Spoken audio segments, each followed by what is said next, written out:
Assalamualaikum warahmatullahi wabarakatuh. Alhamdulillah rabbil alamin. Allahumma shalli ala sayyidina Muhammad wa ala alihi wasallam. Amma ba'd. Ikhwani yang insyaallah dirahmati oleh Allah Subhanahu wa taala, kita telah sampai kepada pembahasan zakat harta karun. Jadi, harta karun ini dalam Islam, khususnya dalam bab zakat ini ada pembahasan ya, ikhwan. Jadi, bukan sekedar omongan-omongan, tapi memang harta karun itu ada syariatnya dalam Islam. Insyaallah seperti biasa kita akan bahas dengan ringkas, tentunya dengan tabel-tabel yang insyaallah akan memudahkan kita memahami tentang zakat. Nah, kita perlu tahu dulu ikhwan, apa definisi harta karun?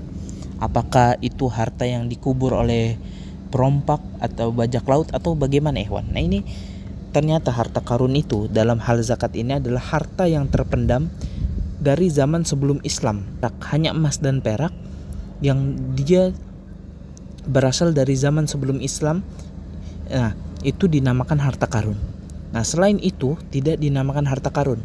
Misalkan nemu guci peninggalan dari dinasti mana, itu guci atau piring-piring mahal, itu tidak dinamakan harta karun. Yang dinamakan harta karun itu emas dan perak yang dia memang adanya sejak zaman sebelum Islam. Loh, kenapa dia dari zaman sebelum Islam? Karena kalau dia setelah zaman Islam, setelah adanya Nabi Muhammad SAW, itu ada kemungkinan emas atau perak tersebut milik orang lain, entah milik keturunannya atau memang disengaja disimpan atau bagaimana. Tapi kita harus pastikan dulu bahwasanya emas dan perak itu adalah berasal dari zaman sebelum Islam. Nah, syarat-syarat wajib zakatnya ikhwan. Jadi kalau orang tiba-tiba dia lagi beruntung dapat harta karun yang banyak sekali, maka dia bisa terkena wajib zakat jika telah memenuhi syaratnya. Yang pertama, dia sebagaimana yang kita sudah sebutkan di awal, dia harus berupa emas dan juga perak. Selain itu tidak termasuk.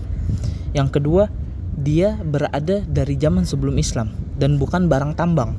Beda antara harta karun dan barang tambang. Kalau barang tambang dia memang belum jadi, tapi kalau harta karun ini udah jadi, udah dibentuk. Nah, dan juga yang ketiga adalah penemuan itu dari tanah yang tidak ada pemiliknya, atau tanah mubah, atau tanah pribadinya, atau tanah yang dia hidupkan. Jadi nggak boleh tanah tetangga kita nemu emas kita ambil, enggak, itu haknya tetangga kalau gitu.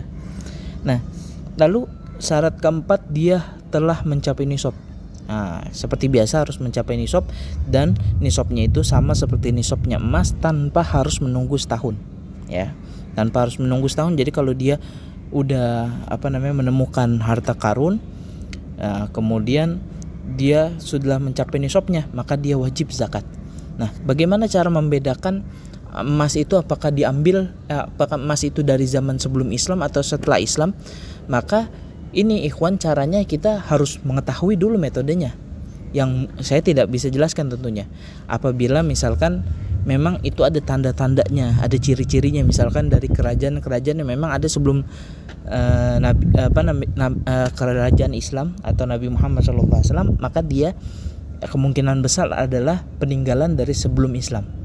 Adapun setelah Islam, misalkan itu sudah kedata, misalkan dari kerajaan Majapahit, yaitu setelah Islam ada, kerajaan Sriwijaya setelah Islam ada, maka itu tidak dinamakan harta karun. Nah, kalau misalkan ragu-ragu gimana ikhwan? Tinggalkan. Ya, kalau ragu-ragu maka itu tidak termasuk kepada syarat wajib ini. Ya, tidak masuk kepada pembahasan kita. Nah, kesimpulannya begini ikhwan. Jika ada seseorang dia menemukan minimal 85 gram emas murni, dia nemu nih 85 gram emas murni atau 595 gram perak murni, maka dia wajib zakat 2,5% dari harta keseluruhannya. Ya, jadi kalau dia minimal memiliki dua itu, maka dia wajib mengeluarkan zakat 2,5% dari harta keseluruhan yang dia temukan ikhwan. Nah, insyaallah pemahaman dari awal sampai terakhir itu sangat mudah untuk kita pahami, dan lagi-lagi kalau memang susah atau agak sulit maka bisa diulang-ulang videonya, dan memang kalau ada yang mau ditanyakan silakan ditanyakan ke Instagram @safik_air_rashid. Insyaallah berkah bagi kita semua ikhwan. In uridu illa al-islam mastata'tu wallahu muwaffiq ila aqwamit thariq. Wassalamualaikum warahmatullahi wabarakatuh.